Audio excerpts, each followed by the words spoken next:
We found a secret room behind my grandmother's wall. What was inside left us speechless. We were demolishing my grandmother's old house when we heard a hollow sound behind the kitchen wall. What we discovered hidden there for 40 years completely changed everything we thought we knew about Grandma Eleanor. Hi, I'm Jessica, and today I'm sharing the mind-blowing secret that my grandmother kept from our family for 4 decades.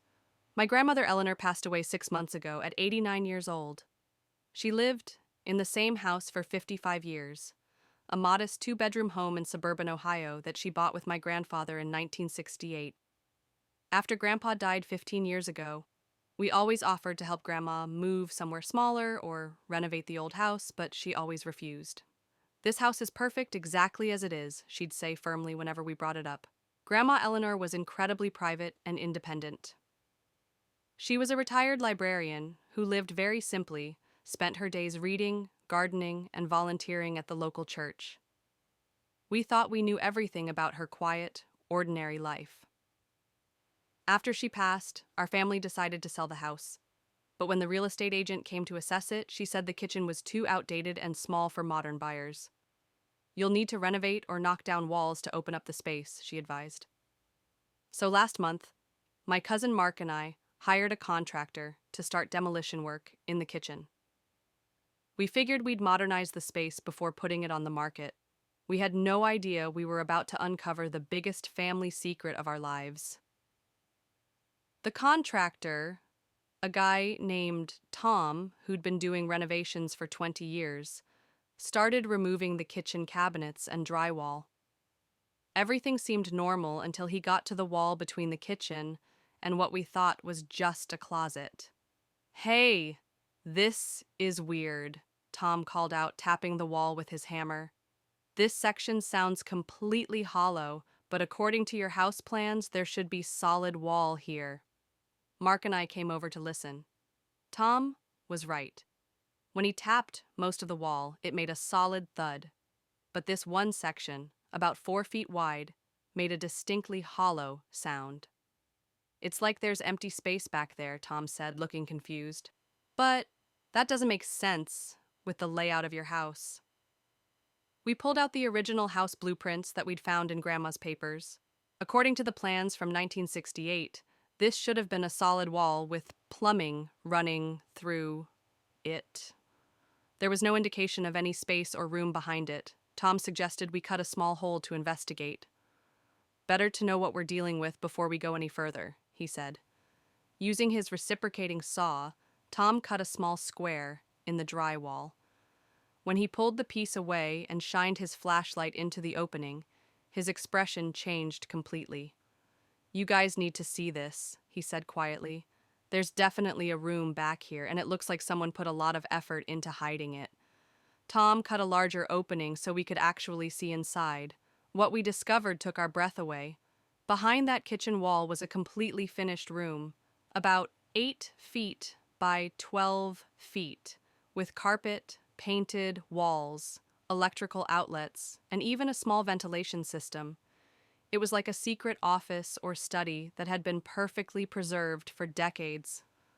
But the most shocking part wasn't the room itself, it was what was inside it. The walls were covered with maps, photographs, and documents, not random papers, but carefully organized research materials that looked like something from a detective's investigation board. There were maps of Europe from the 1940s with locations marked in red ink, photographs of people we didn't recognize, with handwritten notes on the back, filing cabinets full of documents in what looked like German and Polish. And on the desk in the center of the room was a typewriter. Not an old antique, but a professional-grade machine from the 1970s, surrounded by stacks of typed pages. "This looks like some kind of research center," Mark whispered as we climbed through the opening to explore. I picked up one of the typed documents and started reading. The header said, "Simon Wiesenthal Center, Case File 847. I'd heard of the Simon Wiesenthal Center. They were famous for tracking down Nazi war criminals after World War II. But why would my quiet librarian grandmother have their documents hidden in a secret room? As we explored more of the room, the pieces started coming together in the most incredible way. We found a locked file cabinet, and Mark managed to pick the simple lock with a paperclip. Inside were dozens of folders, each labeled with a person's name and dates. Names like Klaus Weber, Munich, 1943 to 1979, and Heinrich Müller, escaped to Argentina, 1947. Each folder contained photographs, witness statements, travel records, and what appeared to be surveillance reports. These weren't just historical documents, they were active investigation files. At the bottom of the filing cabinet, we found a folder labeled Eleanor Kowalski, Personal. That was Grandma's maiden name. Inside that folder was a letter that explained everything. It was from the Simon Wiesenthal Center, dated 1975, and it began, "Dear Mrs. Eleanor Kowalski, thank you for accepting our offer to work as a private researcher. Your experience as a Polish refugee and your skills as a librarian make you invaluable to our mission." I couldn't believe what I was reading. My grandmother wasn't just a small-town librarian. She was a secret Nazi hunter. The letter continued, "Your assignment will be to research and locate war criminals who escaped to the United States after 1945. Given the sensitive nature of this work, we recommend maintaining complete secrecy about your involvement." We found paycheck stubs showing that Grandma had been receiving monthly payments from the Wiesenthal Center for over 30 years. She had been working as an undercover researcher, tracking down Nazi war criminals who had hidden in American communities. As we dug deeper into the files, we realized the incredible scope of Grandma Eleanor's secret work. She had been responsible for locating 23 Nazi war criminals living in the United States. Her research had led to deportations, trials, and convictions of people who thought they had successfully escaped justice. We found correspondence with FBI agents, immigration officials, and international prosecutors. Grandma had been working with law enforcement agencies across multiple countries, all while maintaining her cover as a simple small-town librarian. The most amazing thing was how she'd used her job at the library to conduct research. She had access to immigration records, newspaper archives, and genealogical databases. What everyone thought was just her love of research and books was actually sophisticated investigative work. We found photographs of Grandma at what appeared to be official ceremonies, receiving awards from Jewish organizations and Holocaust survivor groups. In our family albums, we'd always wondered about these library conferences she attended, but they were actually recognition events for her Nazi hunting work. The typewriter in the room had been used to create detailed reports that she'd send to prosecutors around the world. We found copies of her reports that had been used as evidence in major war crimes trials. One file showed that her research had helped convict a man named Otto Brenner, who had been living as Robert Brown in Cleveland for 40 years. Grandma's work proved he had been a concentration camp guard, responsible for hundreds of deaths. The most emotional discovery was a personal journal we found hidden in her desk drawer. In it, Grandma had written about her real reason for becoming a Nazi hunter. She had never told us the full story of her experience during World War II.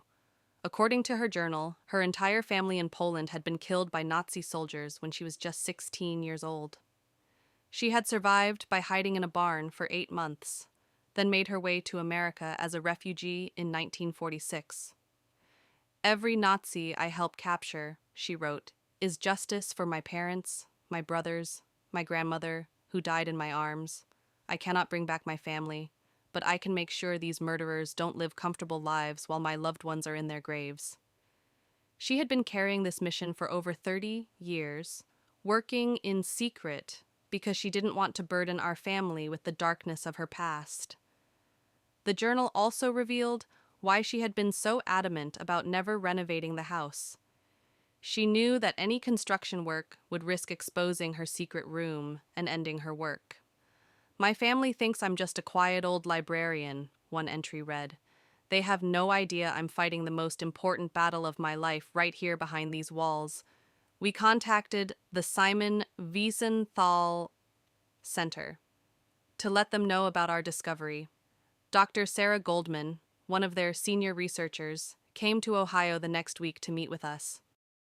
Your grandmother was one of our most valuable and dedicated researchers, Dr. Goldman told us, tears in her eyes as she looked through the secret room.